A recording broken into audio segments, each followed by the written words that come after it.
Di Hong Kong, beberapa orang sedang disiapkan untuk diselundupkan ke Korea menggunakan peti kemas. Salah seorang dari mereka terjangkit sebuah virus yang mengakibatkan dia terus berbatuk. Virus itulah yang nantinya akan menyebar di kota Bundang, Korea Selatan. Peti kemas itu sampai di Bundang setelah 9 hari berlayar. Adegan lalu memperlihatkan kondisi kota Bundang di mana aktivitas masih terlihat normal. Di sebuah ruas jalan sedang terjadi kecelakaan, di mana sebuah mobil masuk dalam galian parit. Tampak tim evakuasi telah diturunkan untuk membantu mobil itu. Salah satu dari regu penyelamat yang bernama Jigu akan turun untuk mengevakuasi korban yang masih di dalam mobil. Ia menemukan seorang perempuan yang bernama In. Jigu lalu membuka paksa pintu mobilnya dan segera membopong In keluar. Karena rok In tersangkut, roknya robek dan membuat Jigu lalu meminjamkan jaketnya kepada In. Jigu akhirnya berhasil membopong In keluar tepat sebelum mobil itu terjatuh. Setelah diselamatkan, In mendapat pertolongan dari medis. Jigu memberikannya segelas kopi untuk menenangkannya. Di sana, Jigu mengajak In berbincang, namun dia tidak merespon baik obrolan Jigu. Bahkan tidak mengucapkan terima kasih kepadanya. Setelah In dibawa oleh ambulan, Jigu masih meluapkan kekesalannya kepada rekannya yang bernama Yi. Yi menebak bahwa Jigu pasti tertarik dengan In.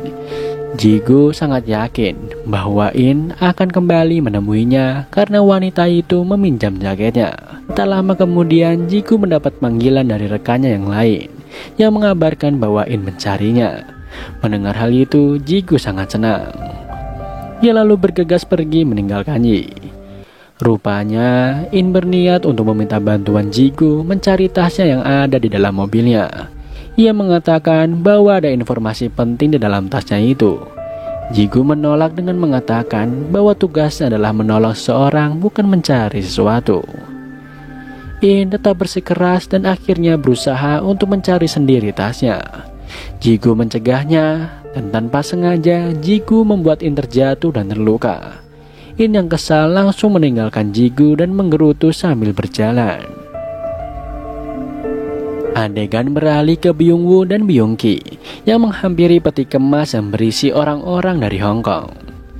Kakak beradik itu berusaha membuka peti itu dan segera mengajak orang-orang di dalamnya untuk keluar.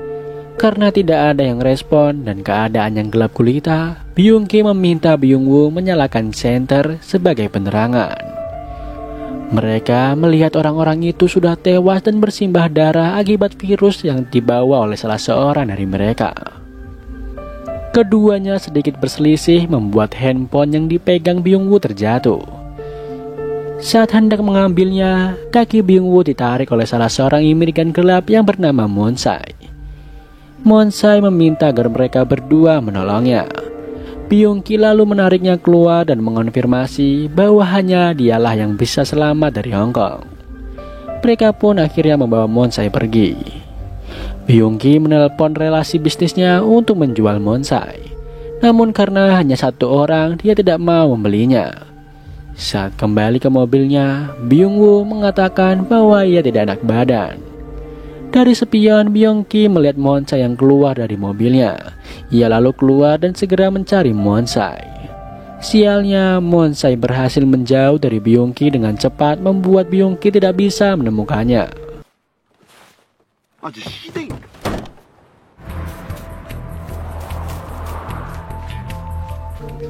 Setelah itu, Byung-ki membawa Byung-woo ke klinik untuk memeriksakan keadaannya. Di klinik itu, dokter hanya mengatakan bahwa Byung-woo terkena flu dan membutuhkan istirahat. Di klinik itu juga, Byung-woo tanpa sengaja menyebarkan virus itu ke orang-orang yang ada di sana. Setelah mendapatkan obatnya, Byung-woo dan Byung-ki pun pergi dari tempat itu. Sementara itu, data milik In yang hilang akibat kecelakaan mengakibatkan In disalahkan. Di lain tempat rupanya Jigu kembali turun ke galian parit untuk mencari tas In. Dia ditemani oleh Yi. Telepon genggam In berdering. Yi mengangkatnya dan meminta Jigu untuk berbicara. Dia rupanya Mi, anak dari In. Jigu kemudian menemui Mi di sekolah untuk mengembalikan tas milik In. Mi juga meminta kartu nama Jigu untuk menghubunginya jika ada isi tasnya yang hilang. Jigu menawarkan bantuan untuk mengantarkan Mi, namun Mi menolaknya. Adegan selanjutnya memperlihatkan virus yang sudah menyebar cepat di berbagai tempat di Bundang. Beralih ke Byung-ki yang masih mencari Monsai. Ia mendengar Byung-woo terus membunyikan klakson mobilnya, membuat Byung-ki akhirnya kembali ke mobilnya. Saat sampai di depan mobilnya, ia melihat Byung-woo muntah darah dan keadaannya semakin memburuk. Berlanjut ke In yang sudah pulang ke rumah dan menemui Mi yang memberikan tasnya. Setelah menyiapkan makan malam untuk Mi, In mendapat telepon yang memintanya untuk segera ke rumah sakit karena ada keadaan darurat. Sampainya di rumah sakit, In segera diajak untuk menuju ruang isolasi. In segera mengecek kondisi pasien itu yang rupanya adalah Byung-woo. Ia lalu mengecek barang-barangnya dan mendapati video yang memperlihatkan imigran gelap yang tewas di dalam peti kemas. In dan beberapa dokter yang ikut melihat video itu berdiskusi dan mendapat sebuah kemungkinan bahwa mereka terinfeksi virus H5N1 atau flu burung. In lalu menghampiri Byung-ki untuk dimintai keterangan mengenai video itu. Namun Byung-ki berpura-pura tidak mengetahui peti kemas tersebut. Ia malah mengamuk dan menyerang tenaga medis di sana untuk menemui Byung-woo. Sesampainya di ruang isolasi, Byung-ki mendapati adiknya yang sudah tewas dan keributan pun terjadi di sana. Di taman sekitar apartemennya, Mi yang tengah berjalan menemukan Monsa yang bersembunyi di bawah tangga. Mendengar suara orang yang terus berbatuk-batuk itu, Mi berjalan menjauh dari tangga. Dari arah belakang, sebuah mobil melaju ke arah Mi. Monsai segera menyelamatkan Mi. Setelahnya, Monsai mengatakan bahwa ia sakit dan meminta agar Mi menjauh darinya. Monsai pun pergi dari sana. Mi mengikutinya dan memberikan makanan kepadanya. Menyadari bahwa Monsai sakit, ia mencari bantuan dan menelepon Jigu.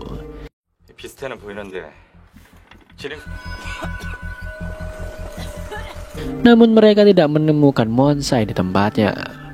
Jigu akhirnya pamit karena ia mempunyai pekerjaan lain.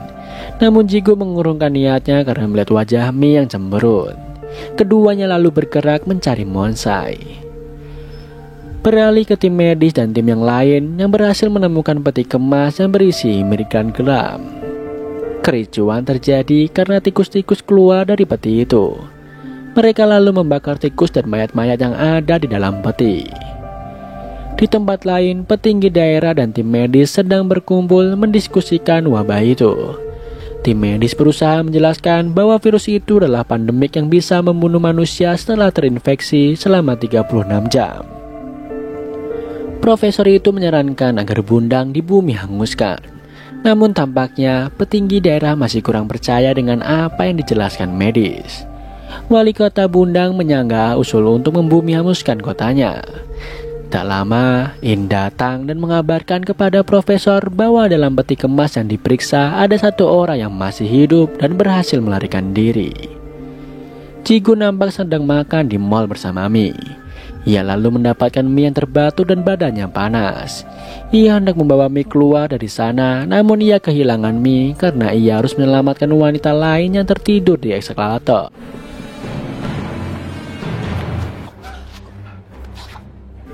Di kota itu banyak orang yang sudah terinfeksi.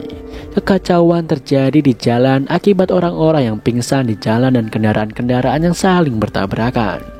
Kericuan itu lalu terdengar oleh wali kota dan timnya yang sedang rapat.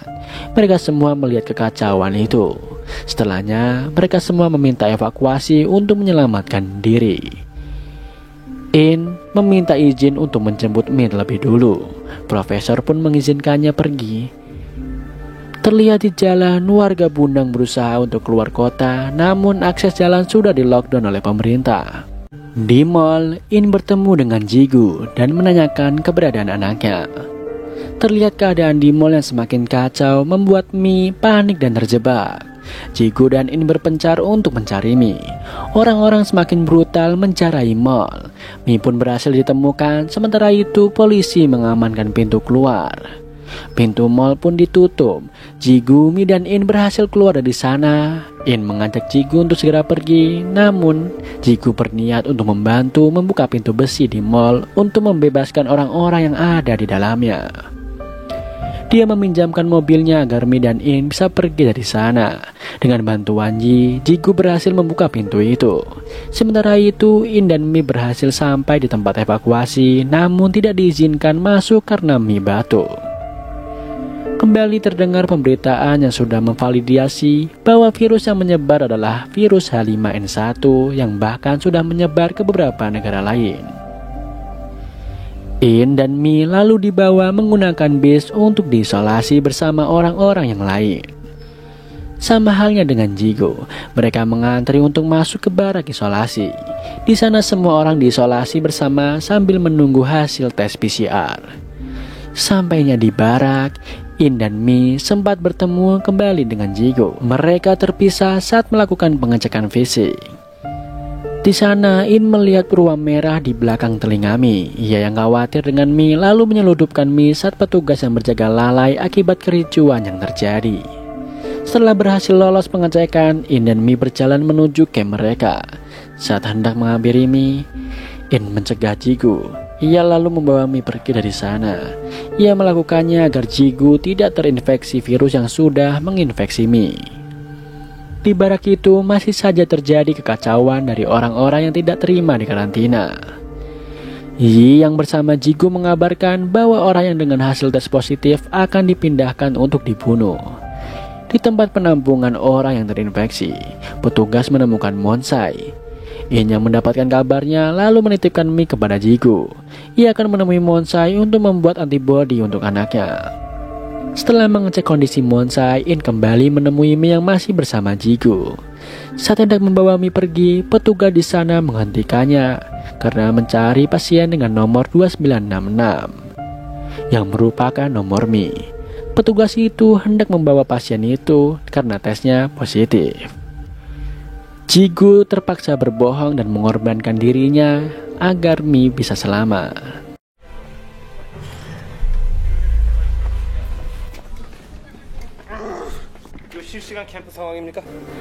In yang tengah menjaga Monsai berhasil membawa Mi untuk bertemu Monsai. Di sana Monsai bersedia membantu Mi yang sebelumnya sudah ia kenal. In lalu mengambil darah Monsai untuk diberikan kepada Mi. Seseorang yang bernama Huan melihatnya, mengundang tim medis yang lain masuk ke sana. Ia memprovokasinya. Mereka berhasil mendobrak pintunya sebelum In selesai. In akhirnya diberi obat bius. Ia sempat melihat Mi di bawah sebelum ia kehilangan kesadarannya. Jigu yang berhasil keluar dari karantina melihat bando milik Mi. Ia lalu berlari untuk mencari Mi. Setelah mencari Mi kemana-mana, Jigu menemukan sebuah tempat yang berisi tumpukan mayat yang akan dibakar. Tumpukan mayat itu ditangani seperti sampah yang akan segera dihanguskan. In yang baru sadar dari pingsannya keluar dan menanyakan ke anaknya. Ia mengancam akan menghancurkan antibodinya jika mereka tidak memberitahukan keberadaan Mi. Terlihat Jigu masih berusaha mencari Mi di tumpukan mayat-mayat itu. Sementara In mencari Mi di tempat karantina pasien positif hingga sampai ke tempat yang sebelumnya didatangi oleh Jigu. Setelah berusaha payah mencari Mi, Jigu berhasil menemukannya di tumpukan mayat. Jigu segera membawa Mi pergi dari sana.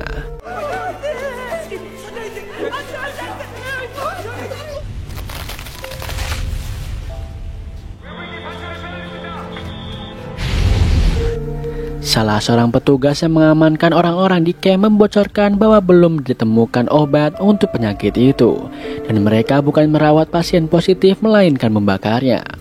Hal itu tentu menyulut emosi orang-orang yang mendengarnya. Keributan pun kembali terjadi. Orang-orang mulai berbalik menyerang para petugas. Mereka datang ke tempat di mana asap berasal dan membenarkan apa yang dikatakan salah satu petugas tadi. Beberapa orang lalu mencegat mobil ambulan yang membawa Monsai dan petugas medis termasuk In. Saat Monsai hendak mengambil walkie-talkie milik In, ia ditarik oleh Byung-ki yang menyimpan dendam kepadanya. Ia lalu menusuk Monsai.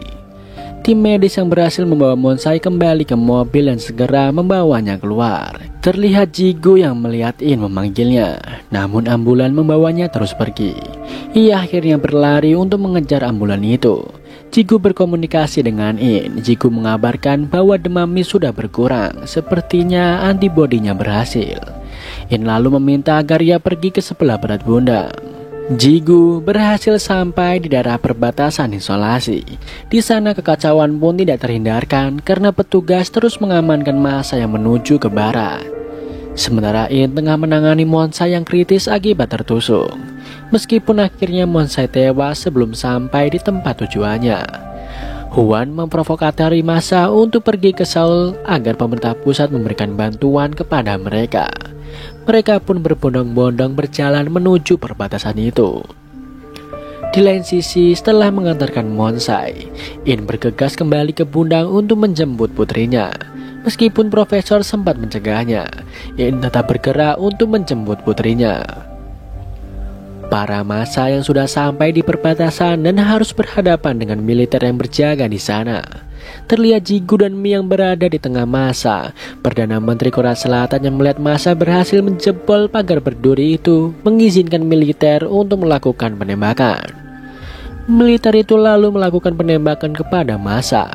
Jigu dan Mi bersembunyi dari tembakan itu. Terjadi perdebatan antara Perdana Menteri dan Presiden Korea Selatan akibat keputusan untuk melakukan penembakan. Jigu meninggalkan Mi karena ia hendak membantu orang-orang yang lain. Saat Jigu tidak ada, Huan datang dan melihat Mi yang sendirian. Setelah selesai, Jigu kembali menghampiri Mi, namun Mi sudah tidak ada di tempatnya. In yang berlari menuju perbatasan dihadang oleh militer. Ia lalu berkomunikasi dengan Presiden Korea Selatan dan mengatakan bahwa anaknya telah berhasil disuntik antibodi. Ia meminta izin untuk menjemput anaknya yang masih hidup. Beralih ke Huan yang hendak mengambil darah Mi, Yi masuk dan menganggalkan rencana Huan.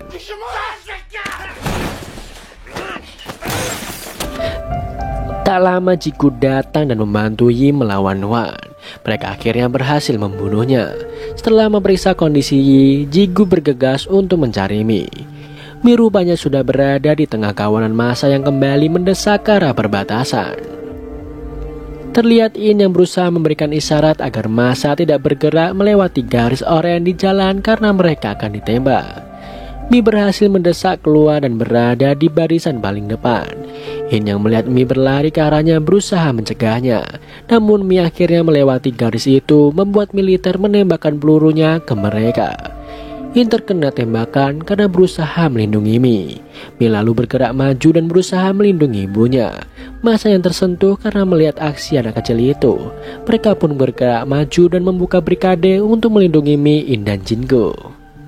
Saat Presiden Korea Selatan mencoba mencegah serangan militer lagi, Sinder justru meminta militer itu untuk tetap bergerak sesuai rencana awal, bahkan menerjunkan pesawat tempur untuk menangani massa itu.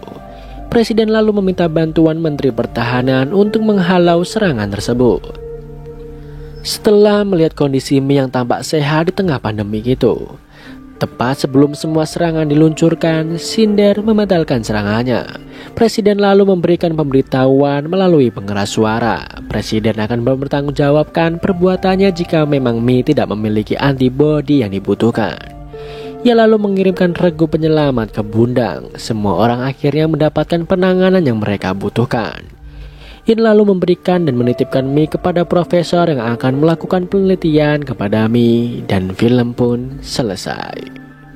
Film yang menarik tak hentinya membuat penonton untuk turun campur dalam permainan emosi yang ditawarkan, di mana ketakutan akan membuat semua orang melakukan segalanya, dan sisi kemanusiaan akan diabaikan. Tidak hanya menyentuh, namun film ini juga menginspirasi. Terlihat dari sosok Jigu yang mana dia yang berjiwa sosial. Kita harus bisa menghadapi tantangan pandemi bersama-sama dan tidak mementingkan diri sendiri. Semoga film ini bisa menghibur Anda. Terima kasih, sampai jumpa di film berikutnya.